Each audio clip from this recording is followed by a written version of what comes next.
नमस्कार, साहित्य तक के बुक कैफे के एक दिन एक किताब में मैं जयप्रकाश पांडे आपका स्वागत करता हूँ। और आज मैं आदिवासी इतिहास और संस्कृति अनुराधा सिंह की इस संपादित पुस्तक के साथ उपस्थित हूँ। अनुराधा सिंह आदिवासी इतिहास लेखन और क्षेत्रीय इतिहास लेखन के क्षेत्र में सक्रिय हैं। काशी हिंदू विश्वविद्यालय के इतिहास विभाग में सहायक प्राध्यापक हैं।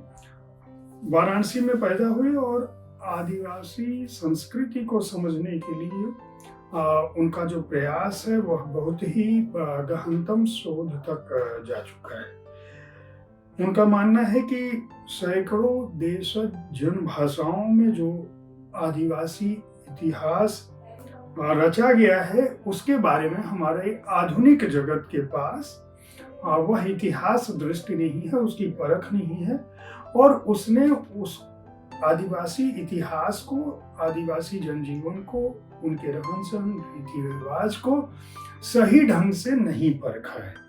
उसकी वजह बताती है अनुराधा सिंह कि चूंकि वो ठेठ जन भाषा में उनका साहित्य रहा है, इसलिए विपुल प्राकृतिक, सांस्कृतिक और ऐतिहासिक संपन्नता के बावजूद उनकी पहचान उस रूप में नहीं हुई और वह समाज अपने आप में अपनी बुनियादी सुविधाओं के लिए, अपनी पहचान के लिए और अपने अस्तित्व के लिए संघर्षरत है। इस पुस्तक में उन्होंने उपनिवेशवाद के दौरान जो कहानियां, वृत्तांत अंग्रेजों को मिले और अंग्रेजी मिशनरियों ने जो उनके बारे में जानकारी हासिल की, वे कहती हैं कि उन्हीं से आधुनिक समाज, आदिवासी समाज के बारे में जान पाए।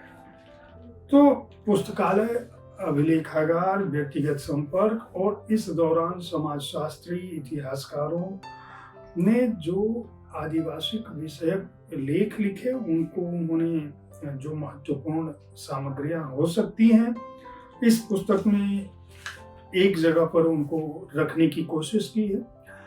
ये अपने समय में आदिवासी विषय पर लिखे गए श्रेष्ठ निबंध और लेख हैं, जिनकी ऐतिहासिकता और तथ्यता के बारे में अनुराधा सिंह निश्चित रूप से पूरी तरह से आश्वस्त रही होंगी, तभी उन्होंने अपनी संपादित पुस्तक में इसको लिखा है। उन्होंने इस बात का भी उल्लेख किया है कि ये अपने आप में ये निबंध और लेख, एक तरह से यह पुस्तक आदिवासी इतिहास और संस्कृति को समझने के लिए अपने आप में पर्याप्त होगी, क्योंकि अलग अलग विद्वजनों के लेख एक जगह होना अपने आप में महत्वपूर्ण है इस विषय को समझने के लिए। जो लेख इसके अंदर है, मैं केवल उनका उल्लेख कर दूं तो आपको समझ में आ जाएगा कि यह पुस्तक क्यों आदिवासियों को समझने के लिए महत्वपूर्ण है। मूलवासी, आदिवासी, जनजाति एवं अनुसूचित जनजाति की अवधारणात्मक रूपरेखा भारतीय संदर्भ में, ये नवनीत सारस्वत का लेख है। संजय कुमार कुशवाहा ने प्रागैतिहासिक काल और आदिवासी जीवन पर लिखा है। प्रभात रंजन ने भारतीय आदिवासी अध्ययन के ऐतिहासिक स्रोत की पड़ताल की है। अमरेंद्र कुमार ठाकुर ने पूर्व औपनिवेशिक पूर्वोत्तर भारत में आदिवासी समाज एवं प्रौद्योगिकी पर नजर डाली है।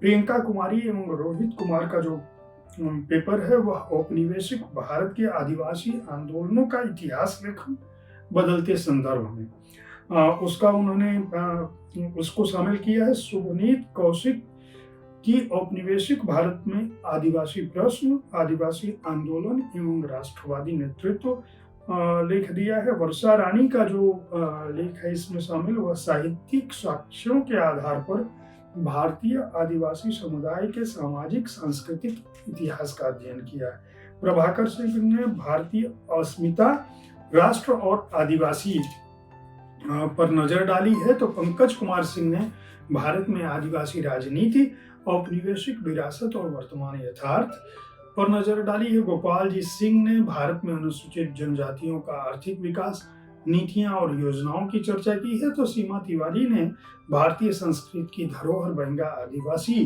पर अपना लेख उपलब्ध कराया। दीपक सिंह ने भारतीय आदिवासी जीवन का सामाजिक एवं सांस्कृतिक विकास पर नजर डाली है, तो संजीदा खातून ने भारतीय परिप्रेक्ष्य में जनजाति का निबंध उपलब्ध कराया है।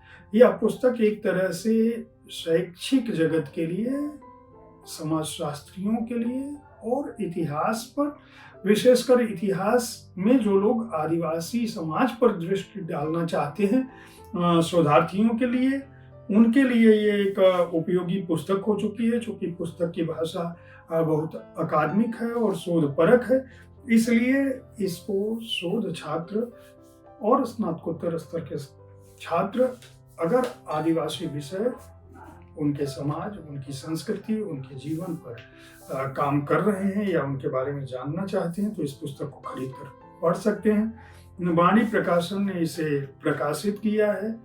यह पुस्तक हार्ड बाउंड संस्करण में हमें उपलब्ध कराई गई है, जिसका मूल्य है 595 रुपये। उम्मीद है साहित्य तक का यह एपिसोड आपको पसंद आया होगा। इस कार्यक्रम में आप किस तरह की पुस्तकों की चर्चा चाहते हैं, इसके बारे में अपनी राय से हमें जरूर अवगत कराएं। हमारी कोशिश होती है कि विभिन्न विधाओं की पुस्तकों के साथ आपके पास पहुंचूं, ताकि आपको अच्छी पुस्तक के चयन में आसानी हो।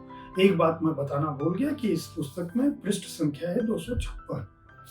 कल ठीक इसी समय ऐसी ही किसी एक पुस्तक के साथ मैं फिर मिलूंगा। देखते रहिए साहित्य तक। धन्यवाद।